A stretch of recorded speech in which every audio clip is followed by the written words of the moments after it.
Downgrade yung medal pa din, Boss D. Oh, downgrade yun, tol. Sobrang nakakahiya, min. So, isipin nyo MPL Indonesia, min. Eto sa akin lang No hard feelings Sa akin lang, min. MPL Indonesia, pag nagbigay sila ng medal, min, napakaganda. Kala mo, graduate ka sa college. Tapos may sing-sing sila champion. Yung sing-sing nila malaging 2N. Napakaganda. Masahin mong champion ka talaga. Champion din sa wakas. Di ba? Papaganon ka.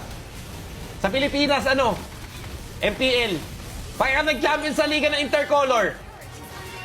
Tapos may sing-sing. Ano yung sing-sing? Ano yung binigay? Infinix AI?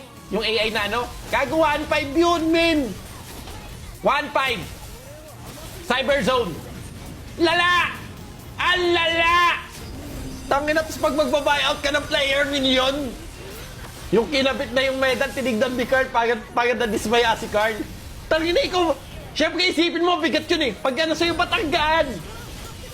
Ano to, plastic? Ngayon, nagdadalawang isip ka, Nagdadalawang isip ka, Ikaw na magaling ka mag-Mobile Legend, gusto mo maging pro player, nakita mo yung medal, magdadalawang isip ka, Maglalago pa ba ako Mobile Legend? Bin, pag nakita yung na-armas mo, Eto yung pinagpalit mo sa eskwela mo? Etong medal na to? Tag-inanak! Paglaki mo, pagkatapos dyan, Bakal bote? Di naman sa taga Anak! Nag-stop ka school no grade 6. Hindi ka nag-high school, hindi ka nag-college. Ito yung uuwi mo? Medal na plastic?